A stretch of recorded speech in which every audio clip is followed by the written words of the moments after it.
Hello, good evening everyone. Welcome to CGBMentors. Can someone tell me whether my voice is clear? And I hope the screen is also clearly visible.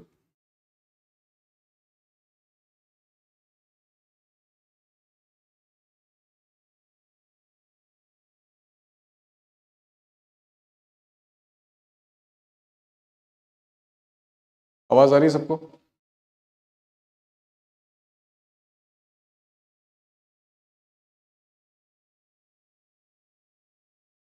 Is my voice clear? Please say yes or no.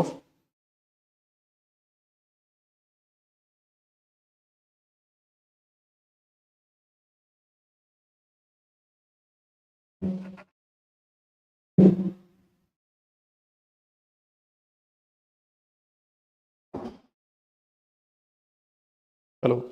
Okay. So welcome to the chapter 2 of economic survey. Okay, and this again I'm telling you it's the most important chapter in terms of its relevance for both, to all the examinations, be it RBI, be it SEBI, be it IRDAI, be it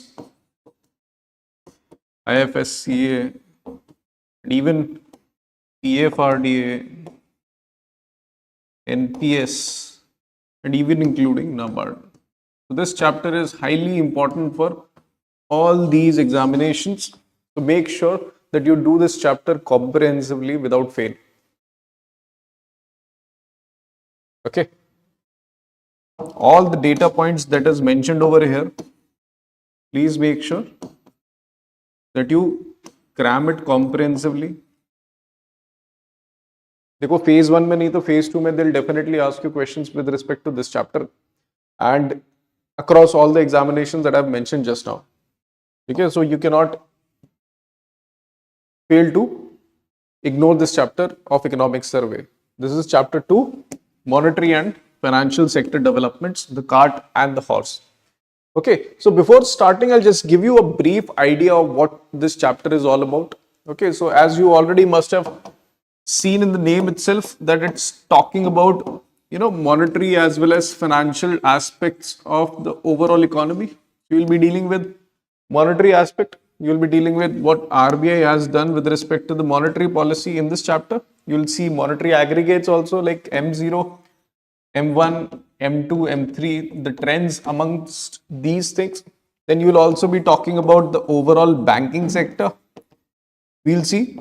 So this is the chapter in which I was telling you when I was also dealing with the financial stability report of RBI. I was telling you guys that the data from the financial stability report will be taken by the economic survey, and the same thing you'll find it out over here.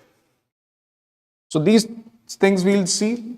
Then we will shift towards the market, where we will be dealing with the capital market in terms of their trends in both primary issue as well as secondary issue. Isn't it? Then we will focus on development financial institutions, rural financial institutions, all India financial institutions and their trends. Then we'll also talk about IFSCA and what are the developments with respect to IFSCA over the past year. Then we'll talk a little bit about the regulators as well, that what has been the regulators doing, like RBI, SEBI doing, especially in order to make the whole financial ecosystem much more strengthened. And then in the end, we will also try to see other sectors like insurance as well as pension, and ending all of these with the topic of cyber security and its importance in the overall financial system. So this is what chapter 2 is all about. As you can see, each and every topic is related to the syllabus that of the examinations that you guys are preparing for. Okay?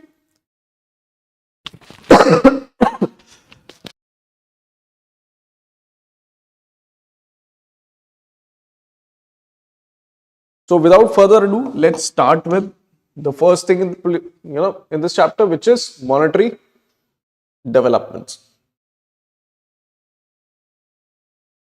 So monetary developments, as all of you, first of all, we'll talk about the primary objective of monetary policy. All of you, please try and tell what do you mean by what's the objective of monetary policy, and you can take example from monetary policy committee. What is the objective of monetary policy committee? Anyone?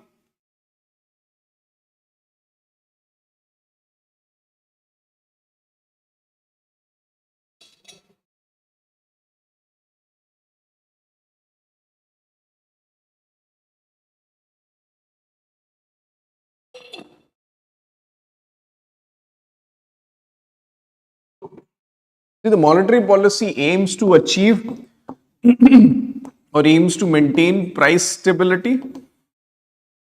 That means aims to control inflation. However, while keeping in mind the objective of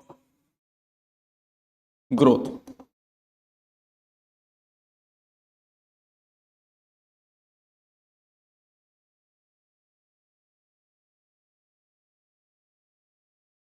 Isn't it? So that's the objective of monetary policy committee or monetary policy of any other country for that matter. So here you not only have to focus on inflation, but you also have to take care of the growth aspects as well. That means you do not,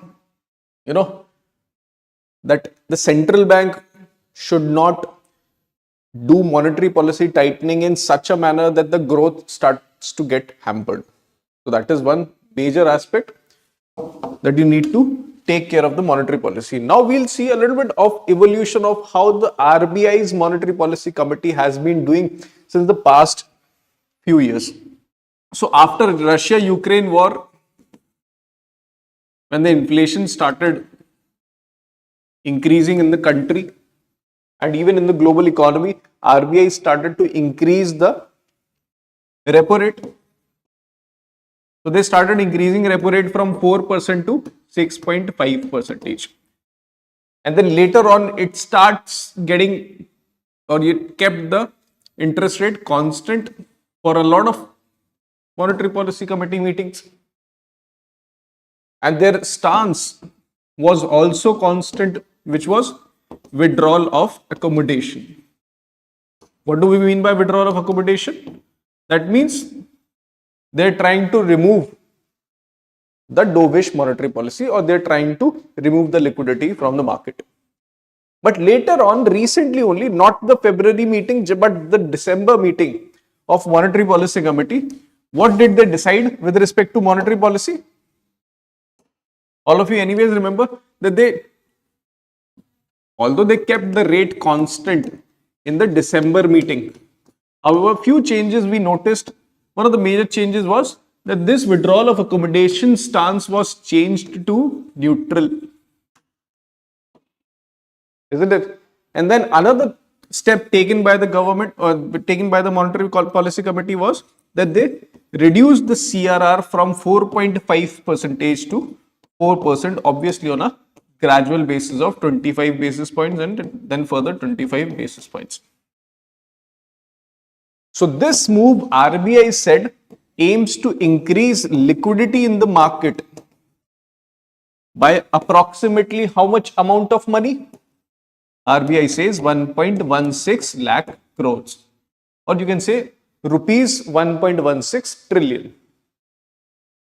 So that is what the evolution of monetary policy is, what we are witnessing, from increasing the repo rate from 4 to 6.5 and then keeping it constant, and then now changing a little bit of the monetary policy. And February monetary policy, all of you anyways must have seen. So in that February monetary policy, what did RBI do? RBI reduced the repo rate by how many basis points? How many of you remember?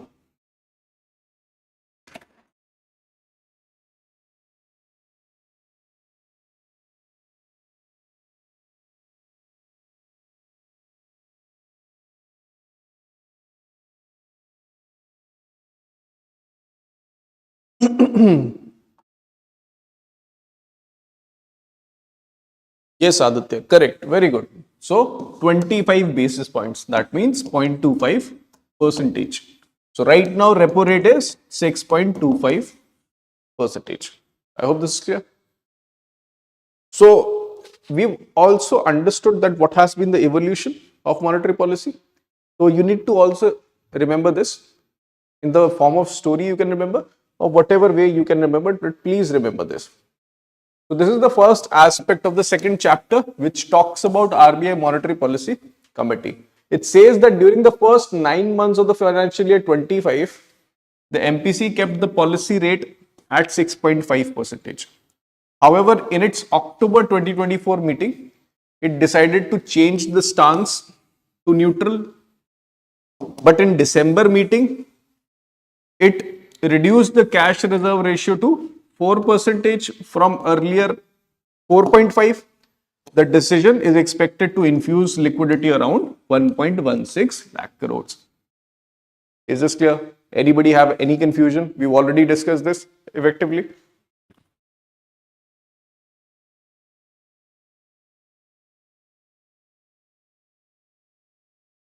Okay, chaliye. Now let's move on. So we've understood what is the monetary situation. Then there are also trends in money supply. So M0, as all of you know, monetary base, the base at which all the banking financial system tries to create further money. Okay, so the base recorded a year-on-year growth of 3.6%. M0 talks about currency in circulation as well as banks deposit with RBI and other deposit with RBI.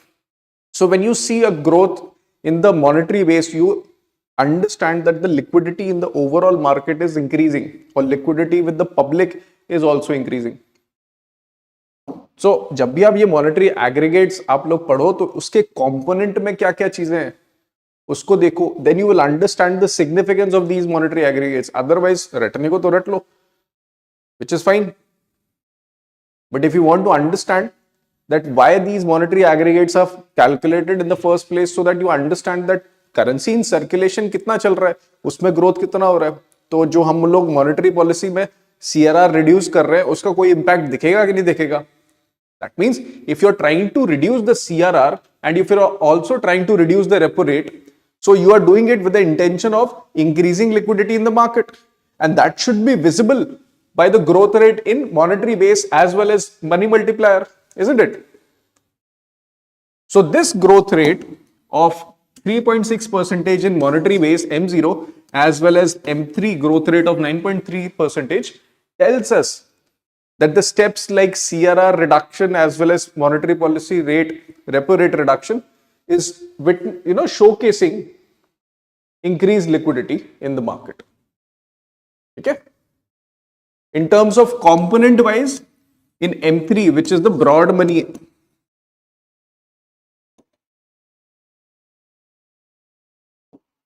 aggregate deposits were the most significant component leading to this amount of growth rate.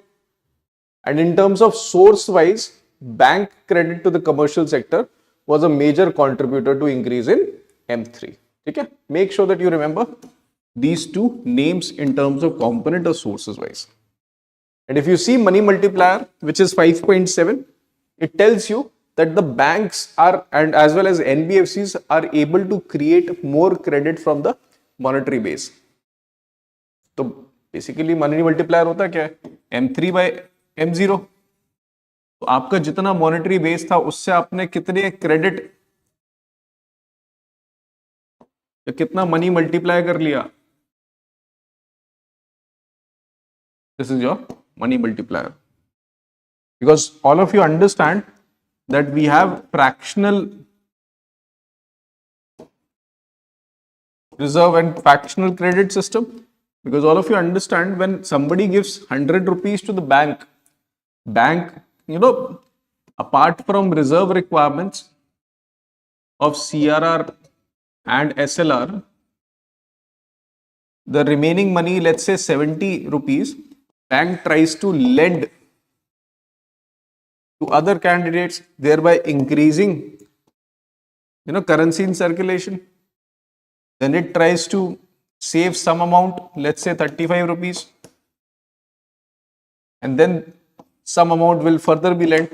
So with the same monetary base, different money is being created in the economy, and this increase is visible in money multiplier, which is right now 5.7 as of now. So make sure you remember this number, make sure you remember these details, and make sure you have a general understanding that the monetary aggregates are increasing because the steps like these have been taken. Any confusion to anyone? Please tell me.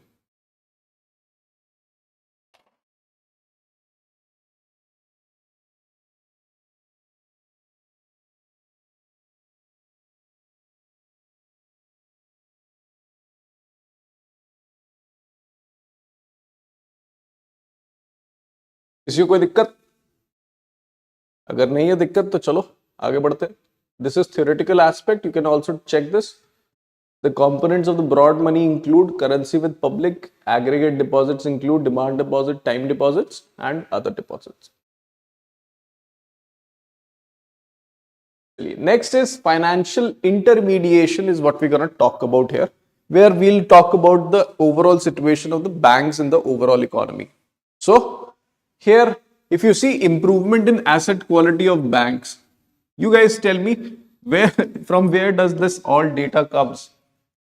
देखो आप, the gross NPA ratio of scheduled commercial banks have declined consistently from its peak to 12-year low of 2.6%. So this is the data that you guys need to remember, whether you can remember from here or whether you can remember from FSR, the things remains the same. Net NPA is 0.6%. So make sure that you remember these two things. It also showcases that the banking system in terms of NPA and the quality of the assets of the bank is improving a lot, because previously this twin balance sheet problems suffered by the Indian economy was hampering the credit cycle as well as growth in the overall economy. So this you can see over here that since March 2018 consistently the gross NPA has been declining from 11.2 at its peak to 2.6 as of now.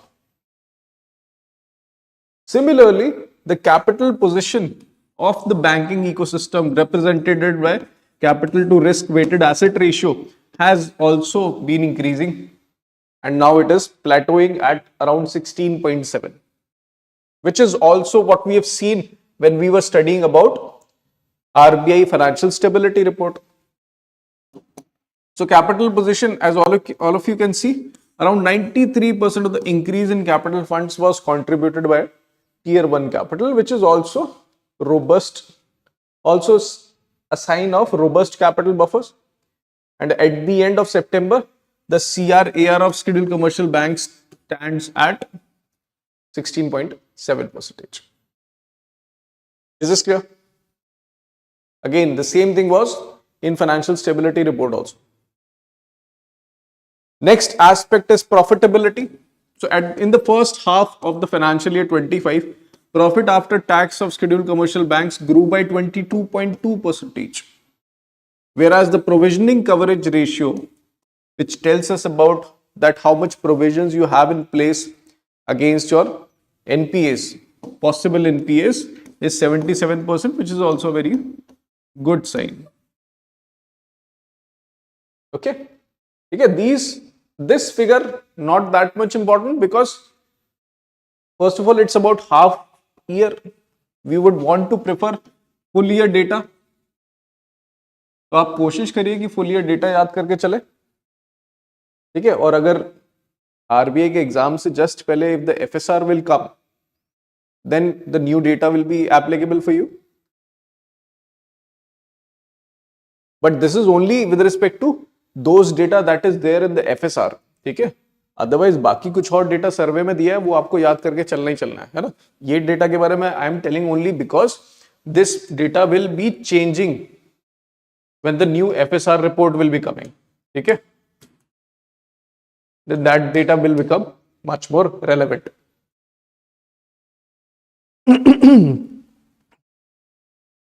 चलिए, next is trends in bank deposits and credit. So bank deposits continue to exhibit double-digit growth when we talk about scheduled commercial banks. However, their profile has gradually shifted towards schemes offering higher returns. Also, growth in term deposits continue to outpace the current and savings account deposit growth. All of you understand that because of the increased monetary policy tightening and increase of the repo rate, the term deposits, the FD that the banks were offering more, interest rates for the investors. So that's why they wanted to keep their money more in FD rather than in savings as well as in current account. So this is what the trend is also visible in context of banking system. So the deposit growth is what we are witnessing is more in the term deposit rather than in the savings or current deposits. ठीक है? Because they, whenever usually all of you see history also, whenever you see cycle of central bank increasing repo rate, you all see more amount of money getting inflowed into such kind of term deposits, because this is much more safe as well as also giving you more returns, especially in such kind of times when the repo rate is getting increased. Next is on November 2024, the year-on-year growth in aggregate deposits of scheduled commercial banks stood at 11.1%. So this is with respect to deposit growth. Now, what about the credit growth? Now, the bank credit has started converging towards deposit growth. That means close to double-digit growth. At the end of November, growth in overall bank credit moderated to 11.8%. Moreover, the growth in overall bank credit up to 27 December in current financial year also further moderated to 7.7%. So, in terms of bank credit, we are not performing well as compared to the bank deposits. पैसा दिया उतना ज़्यादा नहीं जा रहा है, especially in this financial year. आप ध्यान से देखो इसमें. In this financial year, the credit growth is moderated rather than earlier when we witnessed 15.2%. तो वो जो पिछले साल बहुत सारी प्रॉपर्टी बिक रही थी, because the credit was disbursed a lot. However, this year the loan disbursal is not that much high. One such reason obviously is uncertainty as well as lack of growth in wages. But apart from that, there is also one RBI regulation associated with the consumer loan, if you guys remember that. What is that reason?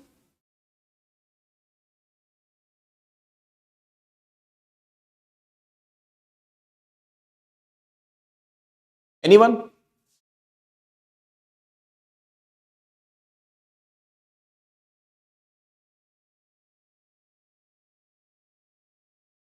Oh, some portions of FSR like primary urban cooperative banks performance, okay, only that portion is important for NABARD, not full report. Instead of doing FSR report, I would suggest you to do just economic survey. That would be more than sufficient. And this is only for people who are giving NABARD. For people who are giving RBI, they should read both the reports.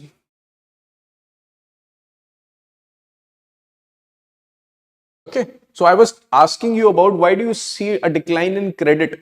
So all of you must have remembered the same thing, that RBI increased the risk weight, especially to the loans to the consumer or consumer loans. In context of consumer loans, RBI increased the risk weight from 100% to 125%. So that reduced the disbursal of bank credit. Now, if we focus on credit in the non-food sector, what is the trends that we can see? The growth rate in the non-food credit also declined to 7.5%. The reason I've already told you, increase in lending rates because of the repo rate, leading to customers not seeking loan because they have to pay a lot amount of interest. And then we also have imposition of increased capital requirement for unsecured personal loans to 125%, which I was telling you just now. Is this clear? Any confusion till here to anyone? Please tell.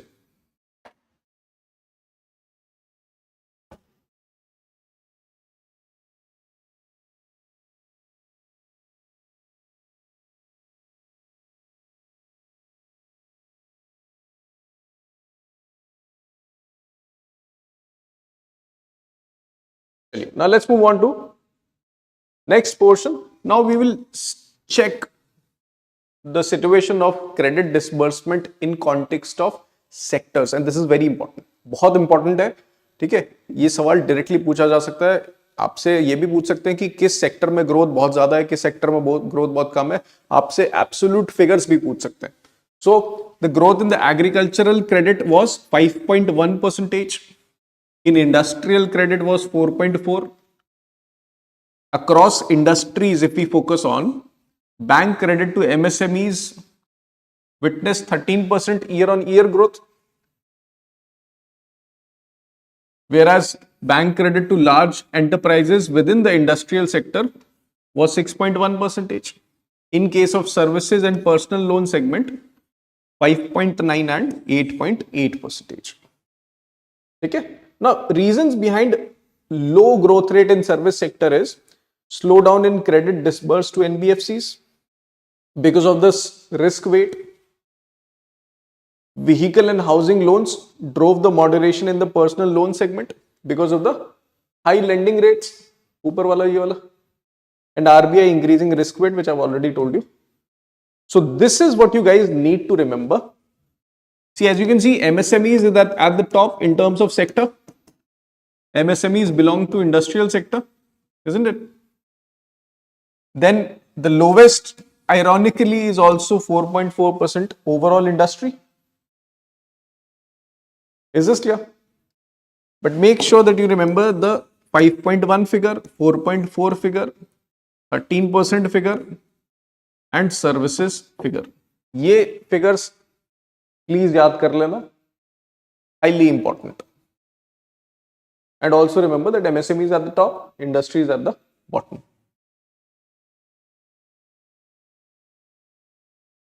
Now these are also steps because RBI must have seen this report ना, जो report of trends and progress of banking in India, उसमें उनको ये वाला report मिला हुआ कि the credit disbursal to these sectors is declining. So RBI must be taking some kinds of steps in order to increase credit growth in the country. So what are these steps? First, RBI announced an increase in interest rate ceiling on foreign currency non-resident deposits so that foreign, non-resident come to India, because previously there was ceiling with respect to how much interest rate you can provide to the foreigners. Now that ceiling has been increased further. If let's say previously it was 350 basis points, now it has been increased to 450 basis points. And this is, I'm just giving an example. Exact figures, you check it in the RBI circular. We've already discussed. Check it in December circular. I guess on YouTube also it is there. Please make sure that you check it over there. And the maturities have also increased from 1 to 3 years and 3 to 5 years. It has also decided to link the foreign exchange retail platform with Bharat Connect or Bharat Bill platform so that it enables MSMEs to access foreign exchange. Lastly, it increased the collateral free limit for agricultural loans from 1.6 to 2 lakh rupees. Again, very much important figure, NABARD के लिए भी, RBI के लिए भी, और similar exams के लिए. Please make sure that you remember this. Very important 3 things. Okay, they can ask you question like which steps were taken. You have to check correctly. Next is trends in credit to GDP ratio. So credit to GDP ratio tells you about the penetration of credit in the country. It also helps you analyze that whether the growth rate in credit is more than the GDP or whether the growth rate in credit is less than the GDP. If credit to GDP ratio is increasing a lot, that means the credit is increasing more than the GDP. Okay, when your credit increases more than the GDP, then there is always a risk of more leverage or more debt in the economy, which is not a good sign. You want it to increase, but not up to too much scale. Similarly, when the credit to GDP ratio is declining, it showcases you that the credit is not growing as the economy is growing. That means there is ample amount of room for you to grow credit. That means RBI can take such kind of more steps so that more people take more credit.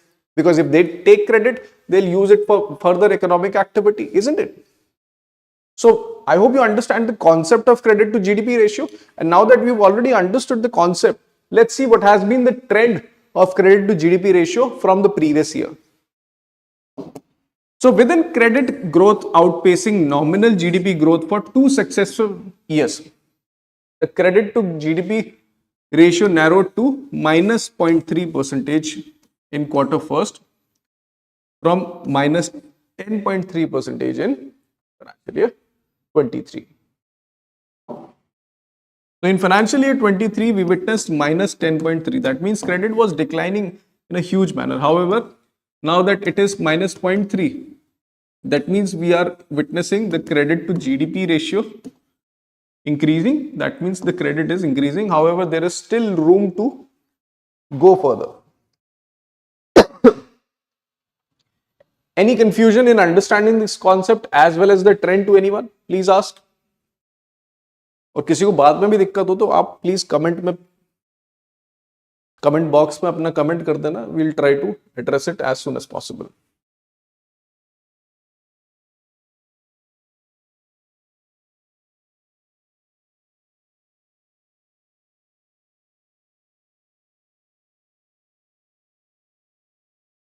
Now let's move on to next thing, which is cross country comparison of the bank credit to the private non-financial sector as percentage of GDP. That means they're trying to see, यहाँ पर भी credit to GDP देख रहे हैं, but ऊपर के credit को थोड़ा इन्होंने narrow कर दिया है. That means they have narrowed down the focus of credit to a particular sector. That means they are saying credit to private, first of all, non-financial sector. That means industries, services, all those that are private sector. So the credit to private non-financial sector is lower than India's, the same thing is lower than that of advanced economies. That means advanced economies give more credit to these particular sector. They have more capacity to give credit to these sectors. Also, compared to emerging market economies like Brazil, China, the ratio is also lower. Unse bhi kam hai. That means we are also lagging behind these countries as well in terms of providing credit to the non-financial private sector. And the reasons can be various. For example, abhi recent reason, you already know that RBI has increased the risk weight to 125%. Because we have seen increase in NPA previously, so the central bank has adopted this conservative approach with respect to stability of the whole financial system. And that's why you saw in financial stability report, even after successful severe stress, the overall banking capital position as well as GNPA, NNPA ratio was very much on point. That means they will be able to withstand any crisis. Understood? So all these things you can link easily if you study. And if you can link all these things, you also understand the psyche behind each and every step taken by each and every institution in the country. तो आप सारी चीजें समझने लग जाओगे. आप चीजों को इंटरलिंक करना सीखो तो सही. आरबीआई क्यों कर रहा है, आप उसकी हिस्ट्री खोल के देखो. पहले इतना एनपीए कर रखा था इकोनॉमी में, तो आरबीआई ने वो समय देखा है, तो उस चक्कर में दोबारा वैसा समय ना देखना पड़े. दे हैव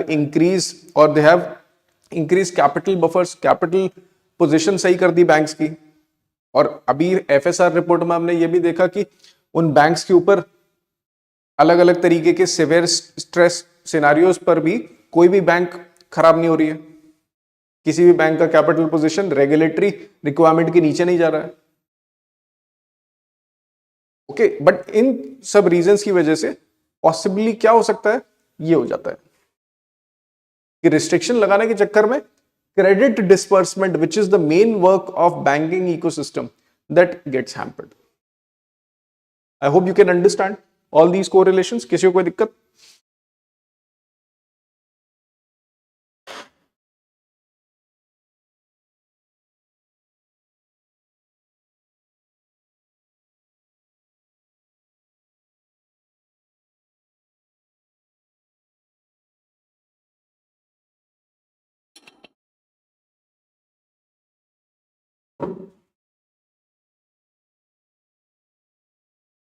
चलिए, तो एडवांस से भी हम लोग पीछे हैं, इमर्जिंग मार्केट इकोनॉमी से भी पीछे, बट इंडोनेशिया और मेक्सिको से ज्यादा है.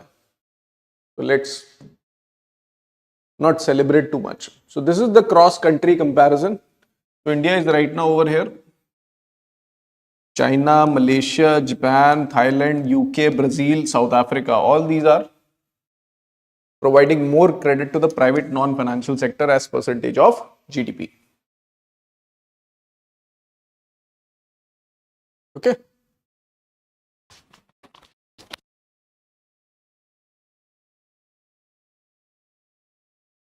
Last thing, at the heart of credit growth lies a strong policy emphasis on financial inclusion. So they are telling us about that because we are witnessing increased credit growth or whatever growth rate that we are trying to witness, it is the idea of financial inclusion is behind those type of steps that RBI take.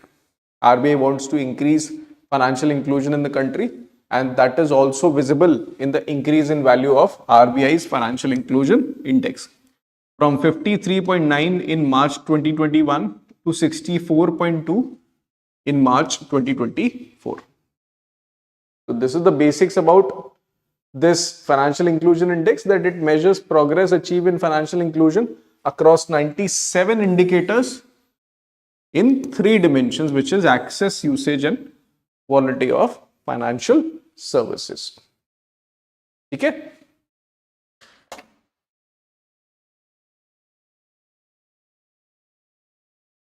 किसी को कोई दिक्कत until now, please tell. Rest we will do tomorrow. This rural financial institutions again is important for RBI, but most important for NABARD. Please make sure that you prepare this section immensely. Again, जो जैसे जैसे sections आते चलेंगे, I'll tell you, RBI के लिए तो पूरा important है, but जो अलग अलग exams हो रहे हैं, IRDA, PFRDA, उनके लिए क्या क्या section ज़्यादा important है, that also I'll start telling you within the lecture only.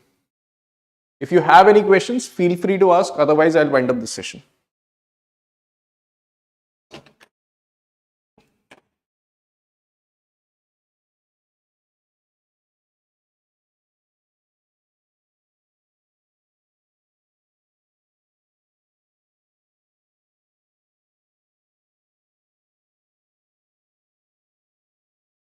Okay. Sure, Joydeep. So we are trying to understand the credit to GDP ratio. Okay. So this ratio, for example, if you calculate for financial year 23-24, तो उसमें credit दिया होगा कुछ, they might have given overall credit that you have given in the whole financial year. You calculate the value, then you calculate via GDP. If this ratio starts, let's say, increasing over here, there could be 2 reasons associated with it. Either the GDP is slowing, which is not the case, obviously, because GDP is also increasing every year. Then if the credit to GDP, this ratio is increasing to, let's say, around 10%, 10% is, let's say, बहुत ज़्यादा हो गया, around 6 to 7%. Because you know that GDP is also increasing every year in similar 6 to 7%, but for that whole ratio to increase 6 to 7%, credit needs to grow by more than the GDP. है ना? Credit को, let's say, 12 to 13% grow करना पड़ेगा. So what does this tell you? That the credit in the economy is growing more than the GDP, which again is good in terms of that. First of all, it is increasing more credit. That means the economic activity is also doing good. But there is this risk of the over leverage, or let's say excessive debt in the economy. Because then what will happen? First of all, there can be huge inflation. The banks can have more NPA, and then economic growth will also start to decline. Okay. So credit to GDP ratio tells you about how much credit penetration in the country is, happening. And the trend related to credit to GDP tells you whether the credit penetration is increasing in the economy or decreasing. Okay, any confusion?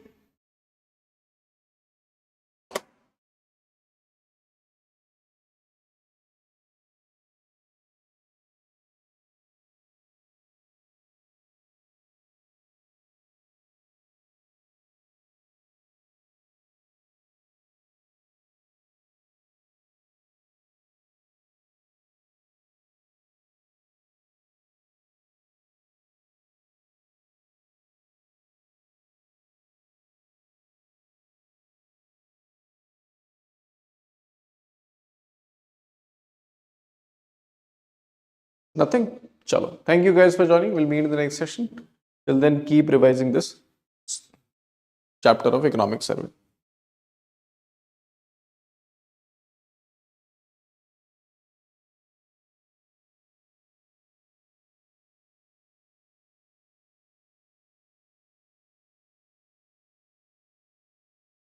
Negative होने का reason वही है ना कि last year से कम credit disburse हुआ होगा, तो जब आप डिफरेंस लोगे तो ग्रोथ रेट कम है, माइनस में है।